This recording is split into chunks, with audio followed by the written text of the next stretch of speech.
Mateus, capítulo 7, versículo 13 e 14. Diz assim a palavra do Senhor. Entrai pela porta estreita, largue a porta e espaçoso o caminho que conduz para a perdição, e são muitos os que entram por ela. Porque estreita é a porta e apertado o caminho que conduz para a vida, e são poucos os que acertam com ela. Versículo 15, só para efeito do contexto. Acautelai-vos dos falsos profetas, que se vos apresentam disfarçados em ovelhas, mas por dentro são lobos roubadores.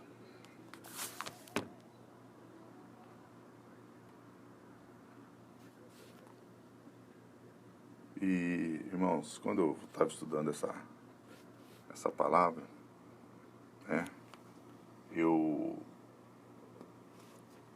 eu realmente acredito que nenhuma passagem em toda a Bíblia ataca o modo fácil, com que é apresentado o caminho da salvação. Essa é a conclusão do Sermão do Monte. Aí o que acontece ali? O Senhor oferece, ele faz uma apresentação pessoal do caminho da salvação, que é totalmente diferente da tendência do evangelismo moderno dos dias hoje, Então o que você percebe que não tem nenhum incentivo nessas palavras para aqueles que pensam que poderão se salvar-se por meio de uma aceitação casual dos fatos históricos relativos à pessoa de Jesus. O que Jesus deixa claro? Entrai pela porta estreita, largue a porta, espaçoso o caminho que conduz para a perdição, e são muitos os que entram por ela. E ele fala, porque estreita é a porta e apertado o caminho que conduz para a vida, e são poucos os que acertam com ela. E aí você vê que Jesus leva isso a um clímax evangelístico. Logo no versículo seguinte, ele fala, toma cuidado, fuja dos falsos profetas, dos lobos, Ao contrário dos falsos profetas que se apresentam disfarçados. A conversinha do tudo amor, Tudo amor, tudo amor. Sabe o que essa passagem nos mostra? O que ela faz? Ela esfacela o ponto de vista dos que afirmam que o Sermão do Monte não é evangelho, mas lei. Para você cumprir algumas regras.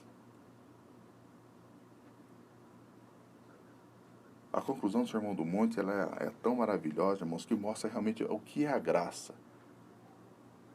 Que faz a diferenciação realmente da graça, que nós só vivemos pela graça e nunca vamos conseguir viver por lei, por tentar cumprir regrinhas meritórias, como alguns pregam. Porque senão nós caímos numa religiosidade dos judeus, que achavam que eles guardavam a lei e por isso eles eram salvos.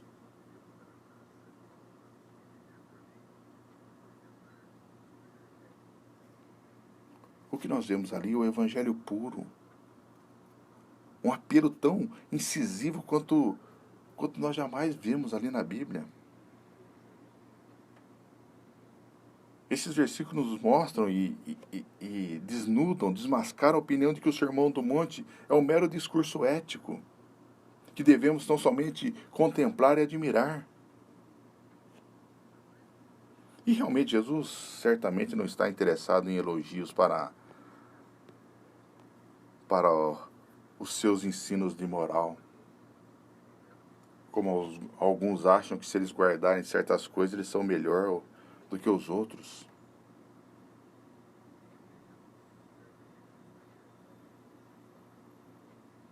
O desafio não entabula a possibilidade de que o Sermão do Monte seja a verdade para algum futuro profético. Jesus está pregando às pessoas que aqui e agora. Ele mostra que é uma mensagem urgente.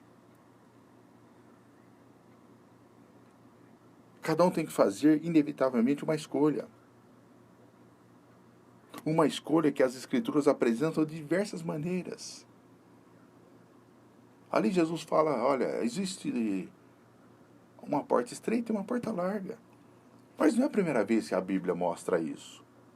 Lá em Moisés, Deus confrontou os filhos de Israel dizendo, te propus a vida e a morte, a bênção e a maldição, escolhe, pois, a vida para que vivas. Deuteronômio 30, 19. Em Josué, ele desafiou os israelitas ao entrarem na terra prometida. Escolhei hoje a quem sirvais, e aos deuses a quem serviram vossos pais, que estavam da além do Eufrates, ou aos deuses dos amorreus, em cuja terra habitais. Eu e a minha casa serviremos ao Senhor. Josué 24, versículo 15. O próprio profeta Elias convocou as pessoas a tomarem uma decisão no Monte Carmelo. Até quando cocheareis entre dois pensamentos? Se o Senhor é Deus, seguiu. Se é Baal, seguiu. Primeiro livro de Reis, 18, 21. Diz também Deus a Jeremias, a este povo dirás, assim diz o Senhor, eis que ponho diante de vós o caminho da vida e o caminho da morte. Jeremias 21, 8. A salvação, irmãos, é uma escolha que cada pessoa tem de fazer. Porém, ela não é somente uma decisão momentânea, como geralmente se pensam. É sim uma decisão definitiva, com implicações contínuas e consequências eternas. A decisão final. O próprio Jesus posta-se no centro do destino de cada pessoa e exige que se faça uma escolha deliberada entre a vida ou a morte, o céu ou o inferno. E Jesus, para concluir tudo o que ele disse no Sermão do Monte, o Senhor exige que cada um escolha entre seguir o mundo pela estrada fácil, bem trilhada, ou segui-lo pelo caminho estreito.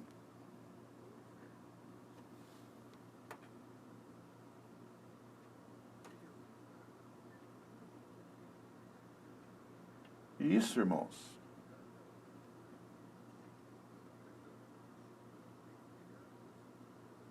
Isso é a pregação do Evangelho.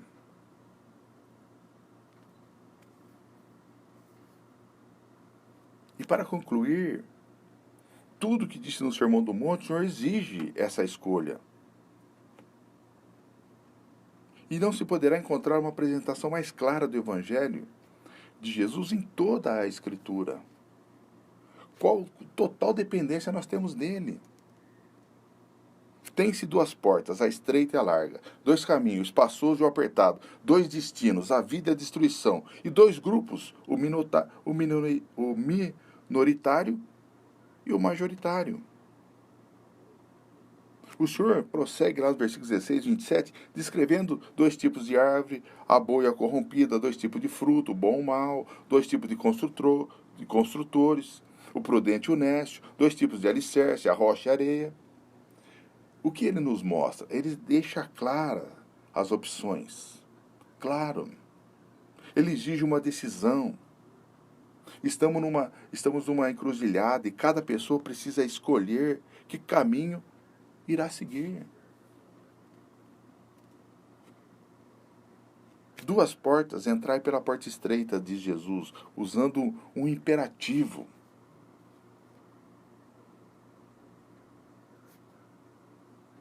Ali, ele não deixa a situação, olha, as duas portas vão para o mesmo caminho. É uma questão de gosto apenas. Não. Ele faz um imperativo que denota um senso de urgência. Por isso que eu coloquei a urgência do Evangelho. Estamos vivendo realmente o final dos tempos. A exigência é uma ação agora. Temos que decidir hoje. Na verdade, nós temos que decidir agora, nesse momento, nesse minuto, nesse segundo. Só uma porta que dá passagem para o caminho estreito. Jesus disse, eu sou a porta. Se alguém entrar por mim, será salvo. João 10, 9. O que não entra pela porta é ladrão e salteador. Eu sou o caminho e a verdade e a vida. Ninguém vem ao Pai senão por mim. É o que ele fala isso lá em João 14, versículo 6, provavelmente. E ele fala, e não há salvação em nenhum outro, porque abaixo do céu não existe nenhum outro nome dado entre os homens, pela quais importa que sejamos salvos. Atos 4. Há um só Deus e um só mediador entre Deus e os homens, Cristo Jesus, homem. Primeira carta de Paulo a Timóteo, capítulo 2, versículo 5. Cristo é a porta, Ele é o caminho. Não existem outros caminhos para o céu, não existe. A única outra escolha possível é a errada. Não há meio termo. Não tem como ficar em cima do muro. Não tem uma terceira alternativa. É como os adoradores do livre-arbítrio acham. Eu faço o que eu quiser da minha vida. Não faz. Deus colocou dois caminhos. Você vai ter que escolher um ou outro. Não tem terceiro. Não dá para falar, se você escolher Cristo, você está no céu. Se você não escolher, você está no inferno. Não tem outro jeito. Ah, não quero nenhum dos dois, porque eu não gosto desse negócio de céu e inferno. Eu não quero nada. Eu tenho livre-arbítrio, então eu não escolho nenhum dos dois. Eu quero morrer e ser enterrado e nunca mais acordar. Só pronto, não quero nem ir para o céu nem para o inferno. Não tem você não tem esse livre-arbítrio para fazer. Você tem a liberdade de agência. Qual que é a sua escolha? O caminho estreito ou o caminho largo.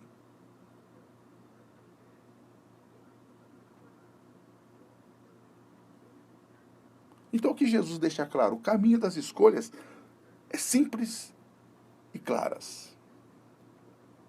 Não há espaço para tipo de tolerância aberta, ecumênica, apreciada por nossa cultura humanista. Não tem esse espaço.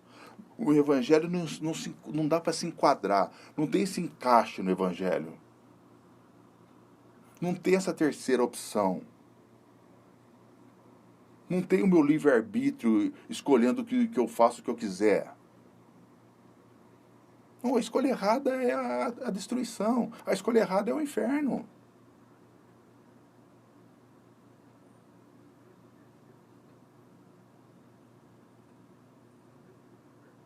Sabe o que Jesus está fazendo aqui? Ele está barrando o nosso sincretismo complacente.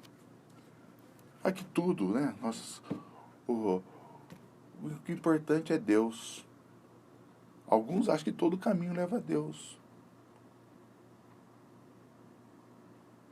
Não há várias religiões verdadeiras, não há. Há tão somente uma. E assim existe apenas duas opções, a verdadeira e a falsa, a certa e a errada, a de Deus e a nossa.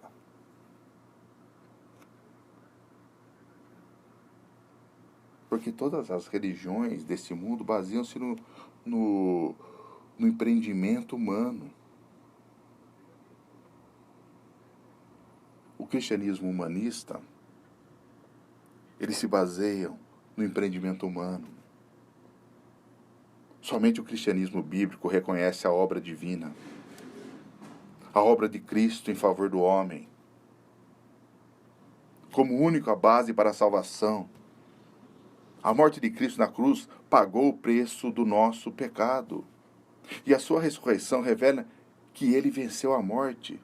A salvação não é um sistema de méritos onde homens e mulheres trabalham para conquistar o favor de Deus.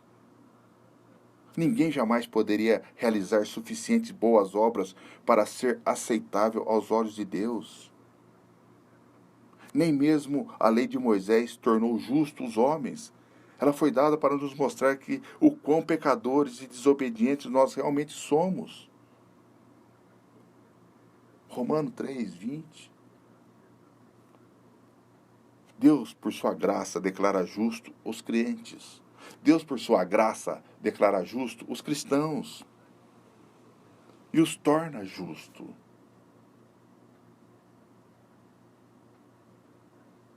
E como ele faz isso? Imputando a sua própria justiça, a justiça de Cristo. Como fala lá em Romanos capítulo 3, 21 a 24. E o Sermão do Monte mostra exatamente isso, que nós somos incapazes de cumprir a lei. de cumprir esse joguinho de regras. Nós somos incapazes. Tem pessoas que acham que eles vão conseguir guardar o Sermão do Monte.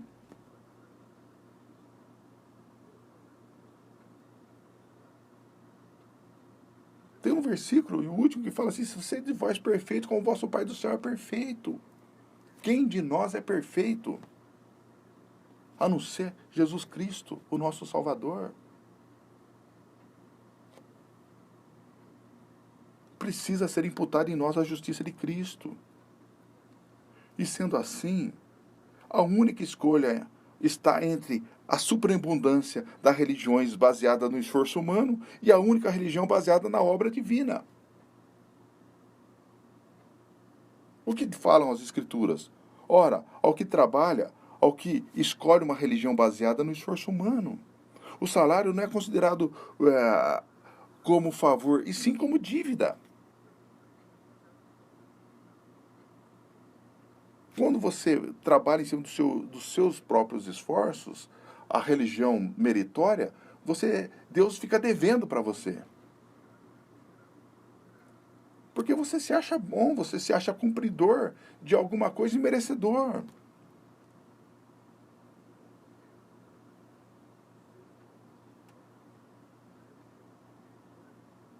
Mas quando você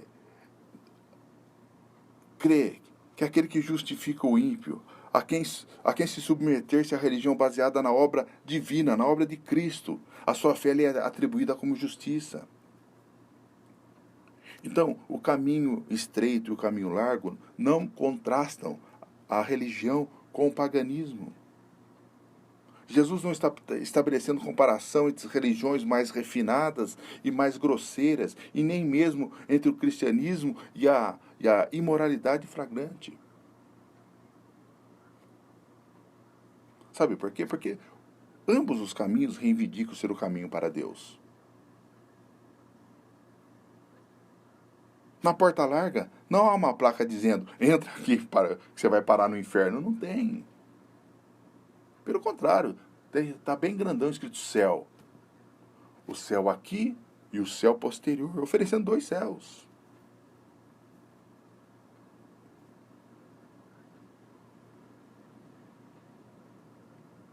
A porta larga oferece um céu tão quão a porta estreita. Porém, o seu fim é outro. E Satanás, que é velho, é mestre no que diz respeito ao engano religioso, chegando mesmo a disfarçar-se em anjo de luz, como Paulo fala lá na sua segunda carta aos Coríntios, capítulo 11. Ele enfeita a sua porta de maneira para ficar parecida com a porta para o céu. São muitos os que entram por ela, que nem fala no versículo 13. Mas o Senhor diz que a porta certa é estreita. Um evangelho de porta larga não é o evangelho de Jesus Cristo. Não é. O evangelho da vida fácil não é o evangelho de Jesus Cristo.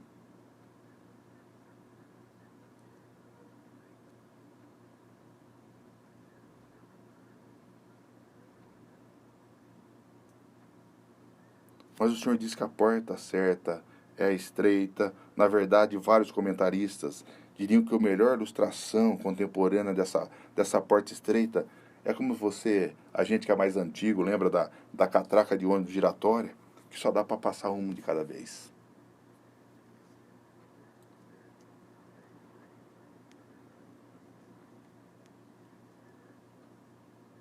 Ninguém entra no reino de Cristo como parte de um grupo, como parte de uma religião. Muitos judeus baseavam sua esperança de entrar no céu em sua linhagem, de ser judeus, filho de Abraão, uma linhagem nacional. Que é o que acontece com muitos frequentadores de igreja em nossos dias.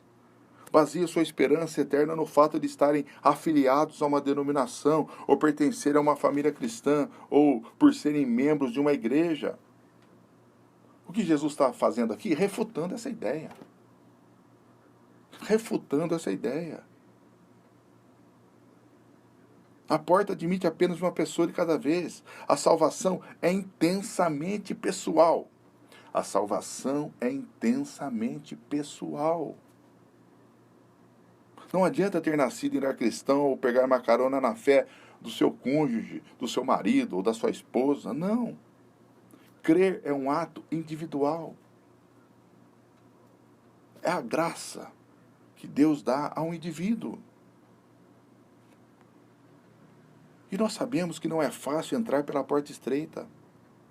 Lá em Lucas capítulo 13, ele registra que, enquanto Jesus ensinava nas aldeias, alguém lhe perguntou: Senhor, são poucos os que são salvos? Lá no versículo 23. Sabe qual que é a resposta de Jesus? Que rebenta com tudo. Esforçai-vos por entrar pela porta estreita. Pois eu vos digo que muitos procurarão entrar e não poderão. Muitos procurarão entrar e não poderão. Veja a graça que o Senhor está derramando sobre a vida dos filhos dele, dos cristãos. Veja a graça que Deus está derramando na sua vida, você que está ouvindo isso. Essa mensagem é graça. Porque a palavra grega ali, esforçar-vos, é agonizomai, que indica uma luta agonizante, intensa e definida. E essa luta, nós só conseguimos lutar com a ajuda de Deus, com a ação do Espírito Santo em nossas vidas. Pelas nossas próprias forças, impossível. O que a religião meritória e falsa das portas largas oferece, você lutar com as suas próprias forças. Você consegue. Você tem que cumprir isso, fazer aquilo outro, faz uma campainha daqui, faz isso aqui, joga ali, dá uma apertadinha aqui. É as suas forças.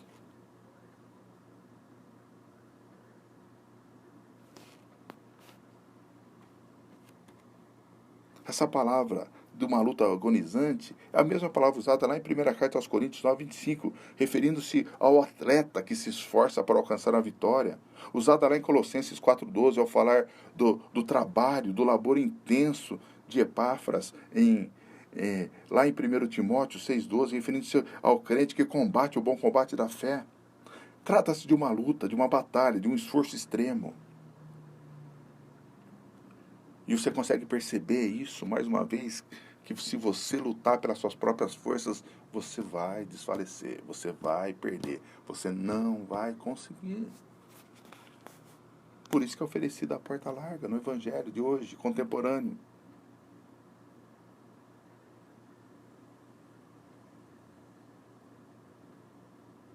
A ideia ali é quase como que a aplicação de violência.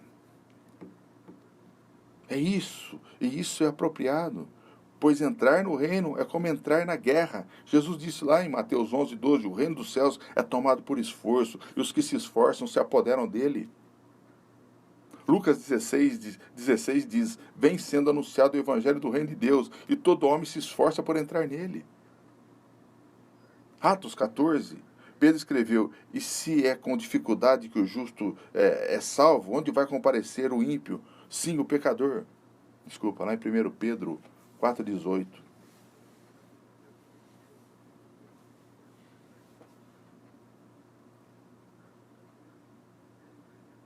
Quando se fala que vem sendo anunciado o Evangelho do Reino de Deus, quando Lucas fala isso, ele escreve isso lá em Atos, capítulo 14. Agora, a grande dificuldade, irmãos,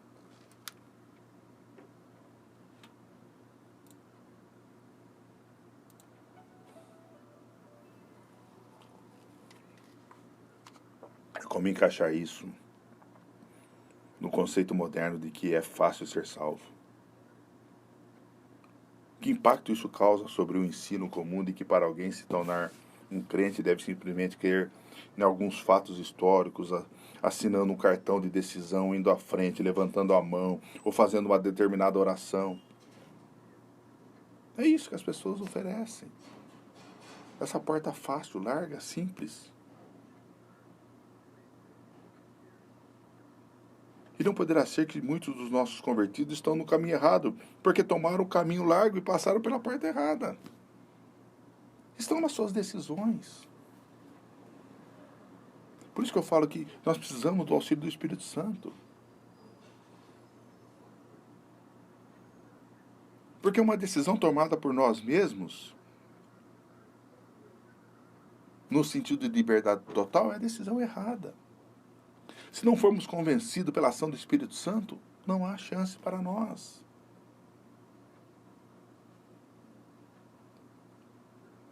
Quando o Senhor anuncia o Evangelho, é para que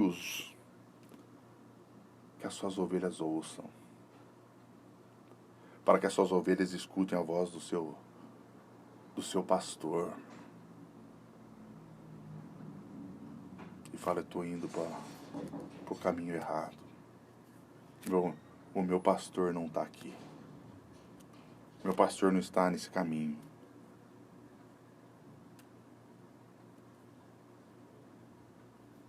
O que nos mostra, irmãos,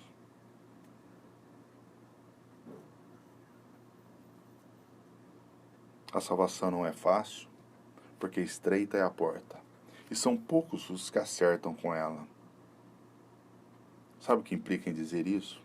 Que ao menos que a pessoa esteja procurando diligentemente pela porta, provavelmente não saberá que ela está lá.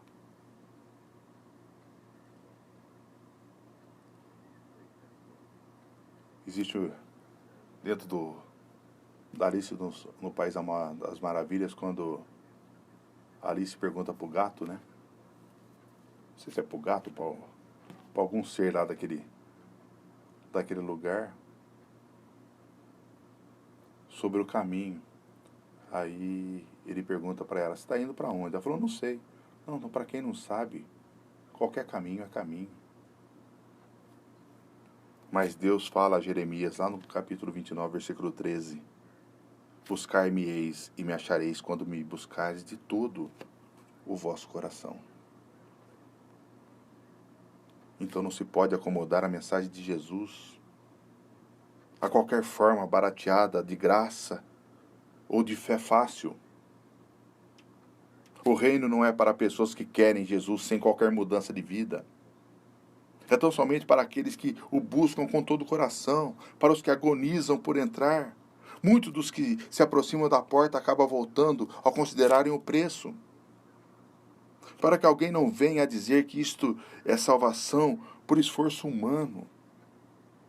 É bom lembrar que é somente a capacitação da graça, a capacitação da graça divina que habilita a pessoa a passar pela porta. É no quebrantamento de um arrependimento concedido por Deus, na pobreza de um espírito humilde, divinamente moldado, que o poder de Deus torna-se fonte de recursos.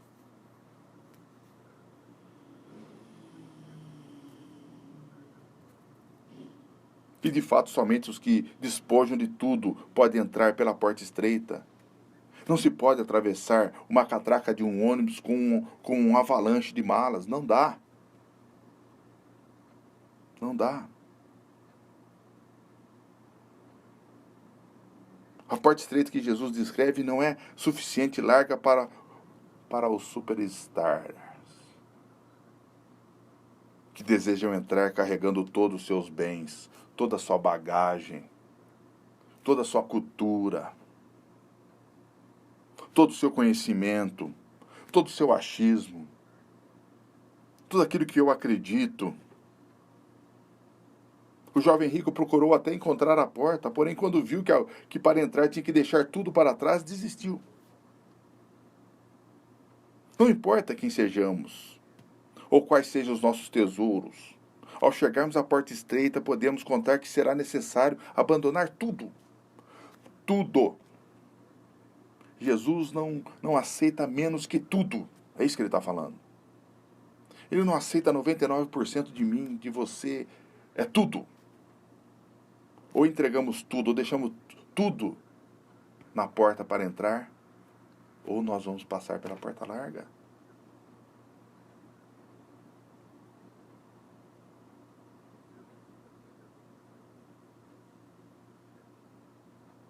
Então nós temos que largar as malas da nossa autojustiça, do nosso egoísmo, do nosso pecado, do nosso materialismo. Terão que ficar do lado de fora ou jamais nós poderemos entrar. E como é difícil isso. E eu fico imaginando as pessoas que tentam por esforço próprio, sem a ação da graça divina, sem a ação do Espírito Santo em nossas vidas. O que eu estou falando aqui, se não tiver ação do Espírito Santo na minha vida e na vida de vocês, não adianta. Nós vamos procurar a porta larga. Mas as boas novas, isso é maravilhoso. As boas novas, apesar da porta ser estreita, é suficientemente larga para passar o principal dos pecadores. O principal dos pecadores como eu. Os principais dos pecadores como você. Agora, para aqueles que insistem em carregar bagagem, a porta espaçosa deverá ser mais atraente. E nela, sabe qual é a placa que está na porta larga? É céu. Na porta larga muitas vezes está escrito Jesus é o Salvador. Mas não leva para o céu. Por isso que eu fiz questão de ler o versículo posterior, o versículo 15. Jesus, da mesma maneira que oferece a porta estreita, fala que existem duas portas e fala, mas tome cuidado. Acautelai-vos dos falsos profetas que se vos apresentam disfarçados em ovelhas, mas por dentro são lobos roubadores.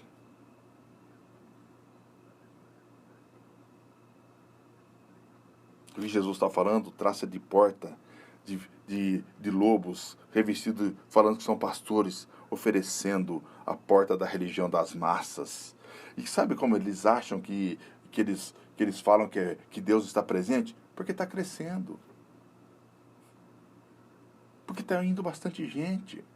Porque a igreja denominacional que ele colocou uma placa, ela cresceu, ele acha que isso é de Deus. Porque nem dá o crescimento é Deus, né? Mas a maioria, onde vai a maioria?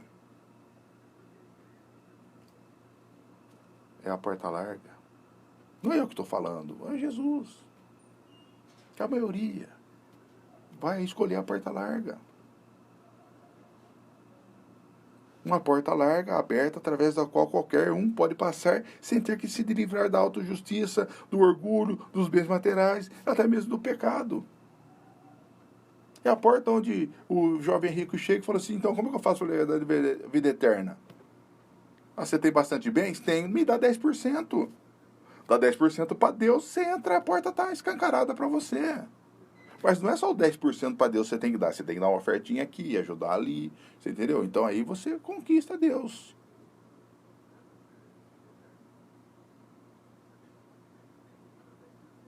Pelo contrário, você vai dar e Deus vai fazer você prosperar mais ainda. Você já é milionário? Deus vai deixar você mais milionário ainda. Não é o que os coaching pregam? Não é que os ditos pastores de hoje, coach, fica pregando? Eu tenho nojo deles. Eu tenho nojo quando eu ouço esses caras falando. Nojo. Nojo. O evangelho coach me dá nojo. Me dá ânsia de vômito. Esses são os falsos profetas. São os lobos roubadores. Eles não roubam só dinheiro. Eles estão tirando a possibilidade das pessoas entrarem na porta correta.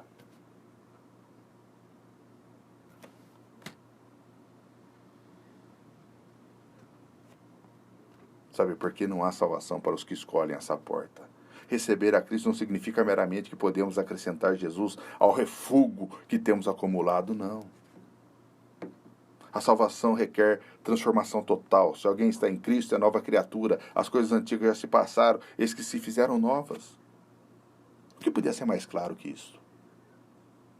As coisas velhas passam. O pecado, o egoísmo, os prazeres do mundo são substituídos por coisas novas. Este é o detalhe principal da salvação. Ela produz uma vida transformada.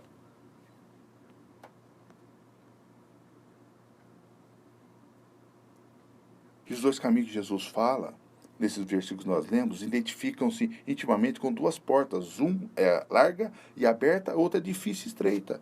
O Salmo 1 fala desses dois caminhos. Pois o Senhor conhece o caminho do justo, mas o caminho dos ímpios perecerá. As opções são a mesma de sempre. Ou caminho largo e cheio do ímpio ou o caminho estreito do justo. O caminho largo, com toda certeza, é mais fácil. Não há precipícios. Há plenitude de espaço para aqueles que desejam experimentar o banquete imoral oferecido pela multidão nesse caminho. Quase não há limitações ou restrições ou limites. Tolera-se todo o pecado imaginável.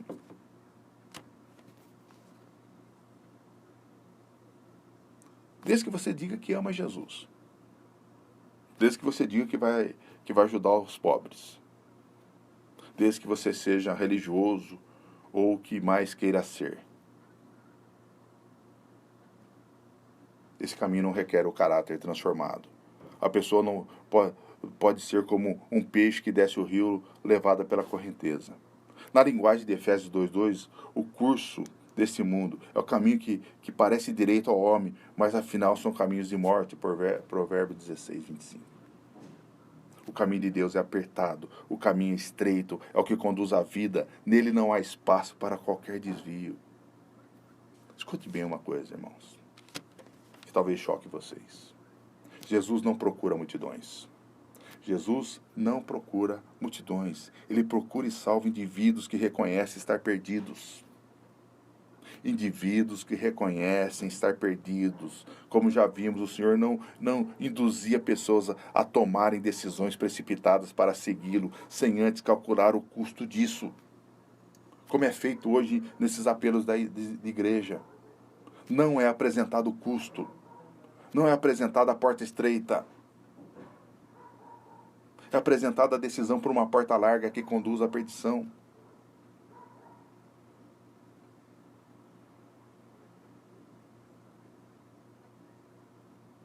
Jesus nem sempre convidava as pessoas, muitos interessados, a fazerem parte do seu grupo. Na verdade, frequentemente, ele parecia encorajar os potenciais seguidores a desistirem. É só lembrar, em João capítulo 6, é um exemplo. Jesus questionou a fé daquelas pessoas que se chamavam discípulos. Há descrente entre vós, ele falou. À vista disso, muitos dos seus discípulos o abandonaram e já não andavam com ele. Jesus voltou para os 12 e perguntou: porventura quereis também vós outros retirai-vos? É como se Jesus estivesse estimulando, tentando induzi-los a se retirarem com a multidão. Ele não queria seguidores ocasionais, mas pessoas dispostas a darem sua vida por ele. Esse é o evangelho que nós vivemos.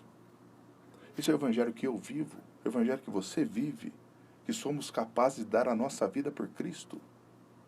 O homem é conhecido não por aquilo que ele é capaz de viver, mas por aquilo que ele é capaz de morrer. Eu e você somos capazes de morrer por Cristo realmente? É o questionamento que eu fiz ao estudar essa palavra para a minha vida. Eu sou capaz de morrer por Cristo realmente?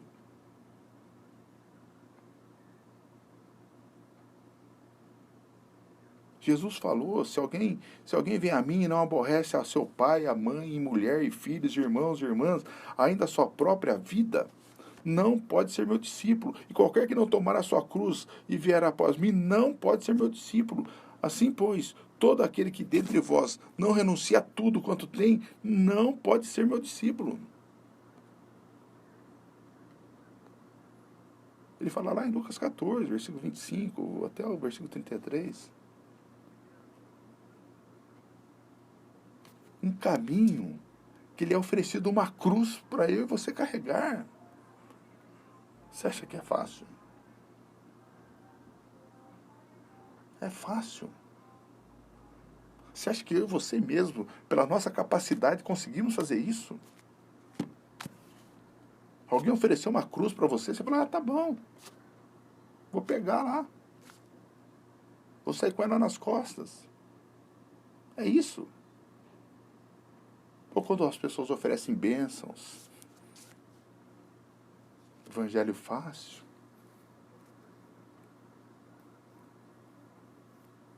Essa é uma estrada horrível para viajar.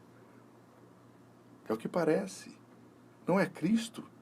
em pessoa, vai à frente e nos supre as forças necessárias. Sem Cristo é impossível.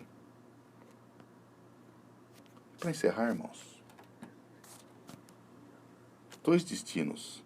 A escolha que se faz entre as 2 portas, os 2 caminhos, é uma escolha eterna. O caminho largo, cujo início é tão fácil, curiosamente torna-se duro no final. Ele acaba no inferno.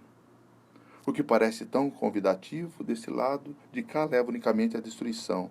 A porta estreita no caminho apertado pode não parecer muito atraente, mas é o caminho para a vida. O caminho que começa difícil, abre-se para a eternidade e é uma eterna felicidade do céu. E Jesus faz essa proposta para nós. Versículo 13 e 14. Ele fala: entrai pela porta estreita. É um imperativo. Ele faz esse convite para nós. Entrai pela porta estreita. Eu e você. Qual é a porta que nós vamos escolher? A decisão é urgente. A decisão é hoje. Ela não pode ficar para amanhã. Mas Ele derrama graça sobre pecadores. Talvez esteja derramando para você agora. Se Ele derramou graça para você, eu tenho certeza que você vai trilhar na porta estreita.